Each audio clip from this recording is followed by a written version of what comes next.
ఈ టెంపుల్ చాలా పవిత్రమైంది. బట్ ఎన్ని శివలింగాలు ఉన్నాయో తెలియదు, కానీ చాలా శివలింగాలు అయితే ఉన్నాయి.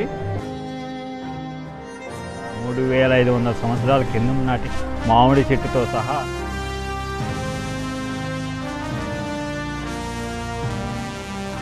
ఈ టెంపుల్ 3500 సంవత్సరాల హిస్టరీ తాలూకాది. కానీ చాలా బాగుంటుంది టెంపుల్ అయితే మాత్రం. ఏకాంబరనాథ్ టెంపుల్, కాంచీపురం.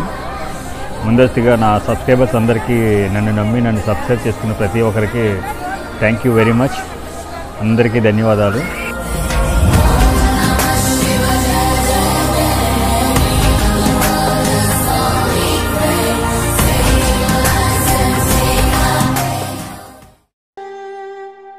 హాయ్ ఫ్రెండ్స్, నీలి సిటీ ట్రావెలర్కి వెల్కమ్.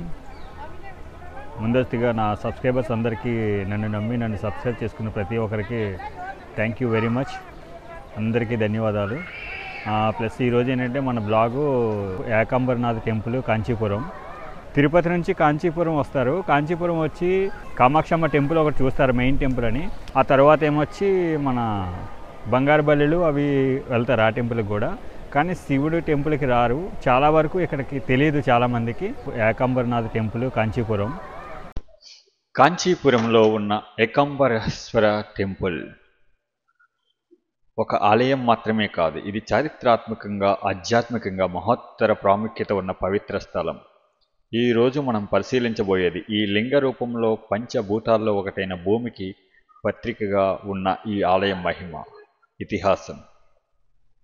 ఈ ఆలయానికి చెందిన చరిత్ర ఎంతో పురాతనమైనది. చోళ, పల్లవ నాయకుల కాలాల్లో ఈ ఆలయాన్ని అభివృద్ధి చేశారు.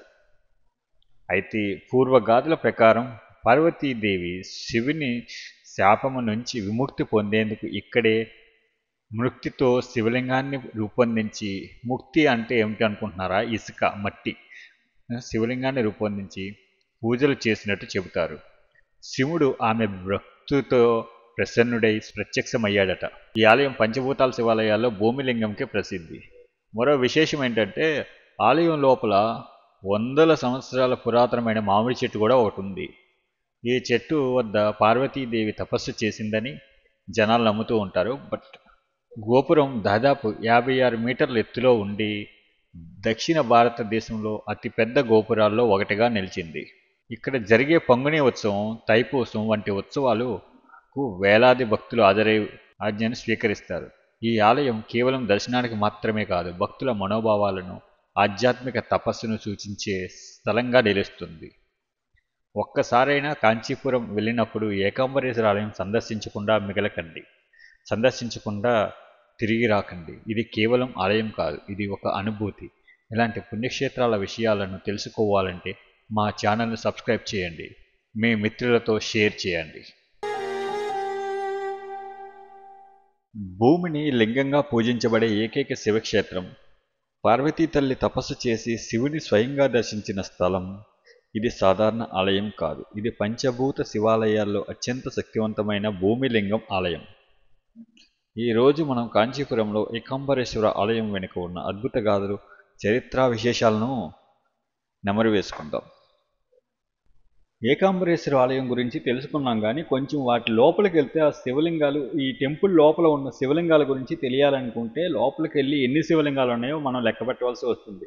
ఆ శివలింగాలు నేను కళ్ళారా చూసి, నేను లెక్క పెట్టి మొత్తం ఎన్ని శివలింగాలు ఉన్నాయో తెలుసా మీకు? ఈ ఆలయం లోపల 108 శివలింగాలు, వాటితో పాటు 63 నాయన్మార్ విగ్రహాలు. బట్ ఈ నాయన్మార్ విగ్రహాల గురించి మనకి పెద్దగా ఐడియా లేదు, బట్ ఒకసారి చెక్ చేసుకుందాం. ఈరోజు మనం వీటి గురించి బాగా, ఇన్ని శివలింగాలు ఈ లోపల స్థాపించడానికి కారణాలు తెలుసుకుందాం. ప్రధాన గర్భగుడిలో ఉన్న లింగాన్ని భూమిలింగం అంటారంట.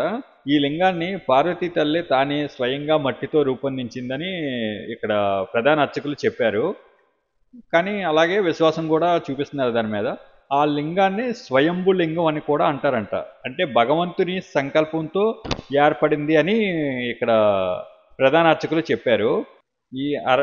నేను ఇందాక చెప్పాను కదా, ఆ నాయన్మార్లు అంటే ఏంటని వేరే అర్చకుల దగ్గరికి వెళ్తే ఆయన ఒక స్టోరీ చెప్పారు. అంటే ఏంటంటే ఇక్కడ శైవ భక్తుల చరిత్రలో స్థిరస్థాయిగా నిలిచిన వాళ్ళందరూ ఏంటంటే ఇంతకు ముందు భక్తి పారవశంతో నిలిచిపోయి మునులు ఋషులు అంటాం కదా మనం, అలాంటి మహానుభావుల విగ్రహాలు ఒక 63 వరకు జాగ్రత్తగా ఉంచారు. అందులో ఏంటంటే ఒకటి అప్పర్ స్వామి, ఒకటి సుందర స్వామి, ఒక మణికా వాచగర్ స్వామి, ఇలాగా నాయన్మర్లు అంటే వాళ్ళు అంటే ఇప్పుడు మనకి ఎలా చెప్పాలంటే మనకి జిఆర్లు అంటాం కదా, ఆ జిఆర్ల టైపు వాళ్ళు నాయన్మర్లు అని ఉండేవారంట. వాళ్ళు ఎప్పుడు శివుని సేవలోనే గడిపేవారంట. వాళ్ళ విగ్రహాలు కూడా ఆత్మికంగా ఉంచారన్నమాట. ఈ ఆలయంలో గర్భగుడి చుట్టూ ఉన్న ప్రదక్షిణ మార్గం అంటే గుడి చుట్టూ తిరుగుతాం కదా, ఆ గుడి చుట్టూ తిరిగే ప్రదక్షిణ మార్గంలోని 108 శివలింగాలు ఉన్నాయి.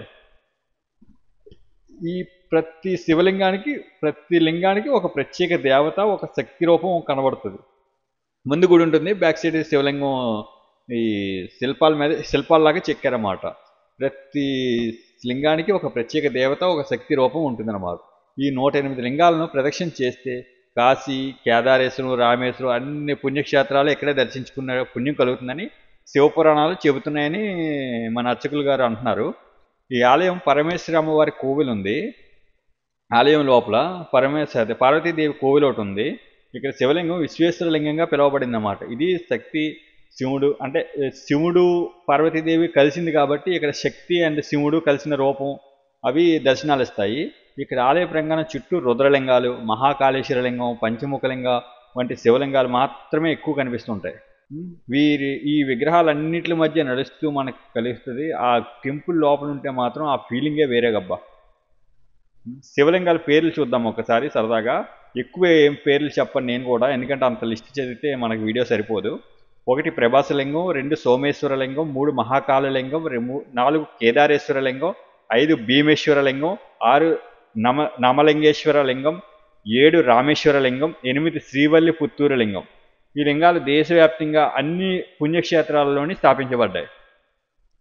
ప్రతి లింగాన్ని చూస్తూ ప్రదక్షిణ చేయడం అంటే శివుని సకల రూపాలను ఒకే చోట దర్శించడం అన్నమాట. ఇది కేవలం పుణ్యం కోసం కాదు, మనసు ప్రశాంతంగా ఉండడం కోసం ఇక్కడ టెంపుల్ ఉంటుంది. ఇది ఈకాంబరేశ్వర ఆలయం లోపల అడుగుపెట్టిన ప్రతి ఒక్కరు శివ దర్శనం కోసమే నిమగ్నం అవుతారు.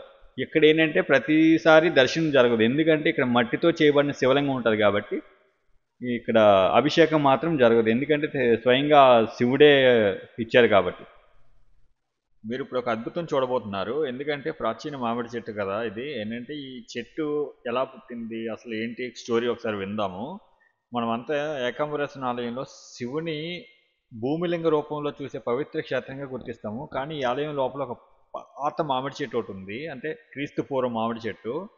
శివుని ప్రేమకు, పార్వతీ తల్లి భక్తికి జీవితాంతం గుర్తుండిపోయేలా నిలిచిపోయిందనమాట ఈ చెట్టు మాత్రం. ఒక చెట్టు ఇన్ని సంవత్సరాలు బతకడం అంటే అంత ఆషామాషి కాదు. యాక్చువల్లీ పురాణాల ప్రకారం అయితే పార్వతీ తల్లి భూమిపై తపస్సు చేసేందుకు కాంచీపురానికి వచ్చిందంట. అప్పుడు అక్కడ ఒక మామిడి చెట్టు కింద కూర్చొని మట్టి లింగాన్ని తయారు చేసి శివుణ్ణి పూజించింది. ఆమె భక్తికి తపస్సు చూసి ఒకవేళ శివుడు రాకపోతే అదే స్థలంలో శివలింగంగా కలిసిపోవాలనే నిర్ణయం తీసుకుందనమాట. అలా ఆ పరిస్థితుల్లో ఒకరోజు గంగానది ఉప్పొంగి ఆమె పూజిస్తున్న మట్టి లింగాన్ని ముంచేయబోతున్న సమయంలో పార్వతీ తల్లి తన శరీరంతో లింగాన్ని కాపాడిందంట. అంతటి తపస్సుతో శివుడు ప్రసన్నుడయ్యాడంట. అప్పుడు ప్రత్యక్షమయ్యే శివుడు ఆమెను స్వీకరించడానికి సంగతి తెలిసింది. ఈ స్వీకరణ అంతా శివుడు ప్రత్యక్షం అంతా మామిడి చెట్టు కిందనే జరిగిందని అంటున్నారు. మరి మనకి ఎంతవరకు అనేది మనకే తెలియదు. ఈ చెట్టు సుమారు 3500 సంవత్సరాల పురాతనమైనదని భక్తులు నమ్ముతారు. భక్తులని కాదు, అక్కడ బోర్డ్స్ అవన్నీ అక్కడ రాసి ఉన్నారు చరిత్ర. ఆ చరిత్ర ఇప్పుడు ఏంటంటే శివుడు, విష్ణువు, భక్తి, బ్రహ్మ ఈ 4 తత్వాలని సూచిస్తాయని చెప్తారు. ఈ 4 చెట్టు 4 దిక్కులను ధ్యానం, శాంతి, ఆచారం, తాత్వికత. మామిడి చెట్టు కింద కూర్చొని కొంతసేపు ధ్యానం చేస్తే మనసు ప్రత్యేకంగా ఉంటుంది. బట్ ఇప్పుడు మామిడి చెట్టు కిందకైతే వెళ్ళనివ్వట్లేదు వీళ్ళు. ఇక్కడ ఇవన్నీ తమిళ్లో రాశారు, కానీ ఆ తమిళ వాడు మన చరిత్ర అంతా మనకి పెద్దగా అర్థం కాదు కాబట్టి నేను స్క్రిప్టింగ్ చేసుకున్నాను. ప్రస్తుతానికి చరిత్ర అంతా నేను చెప్పాను కదా ఇప్పటి వరకు. చూడండి ఎన్ని బోర్డ్స్ పెట్టి స్క్రిప్ట్ అంతా రాశారు. ఒక్కొక్క చోళులు ఒక్కొక్క సంవత్సరం ఒక్కొక్క రాజులు పరిపాలించిన వాళ్ళ చరిత్ర అంతా రాశారు ఈ మామిడి చెట్టు కోసం. బట్ మనకి తమిళ్ కాబట్టి అర్థం అవ్వట్లేదు. కానీ ఈ గుడి ఎక్కడ చూసినా ఏ ఆర్కిటెక్చర్ చూసినా ఒకేలాగా ఉంటుంది. చాలా పెద్ద టెంపుల్. ఆర్కిటెక్చర్ మొత్తం ఒకే పిల్లర్స్ ఉంటాయి. ఒకే రీతిలో ఉంటుంది. అంటే అలైన్మెంట్ కూడా చాలా పర్ఫెక్ట్గా, ఏ విగ్రహాలు అవన్నీ చాలా క్లియర్గా డీటెయిలింగ్గా కనిపిస్తాయి. చాలా పెద్ద ఆలయము, కానీ బయటికి చాలా చిన్న ఆలయంలా కనిపిస్తుంది. లోపలికి వెళ్తే అసలు బయటికి రావడానికి చాలాసేపు పడుతుంది. ఇంకా ఏవో కన్స్ట్రక్షన్స్ అయ్యి అవుతున్నాయి ప్రస్తుతానికి. ఇది మూర్తి ద్వారం. ఇవి రెనోవేషన్లో ఉండడం వల్ల అది ఓపెన్లో లేదు. అందుకే అటు సైడ్ నుంచి కాకుండా వేరే దారి నుంచి మనకి శివుని దర్శనం ఇస్తున్నారు. ఈ కోనేరు ఒకటి ఉంటుంది ఈ టెంపుల్ దగ్గర, చాలా పెద్ద కోనేరు. ఇలాంటి పుణ్యక్షేత్రాల విషయాలను తెలుసుకోవాలంటే మా ఛానల్ని సబ్స్క్రైబ్ చేయండి, మీ మిత్రులతో షేర్ చేయండి.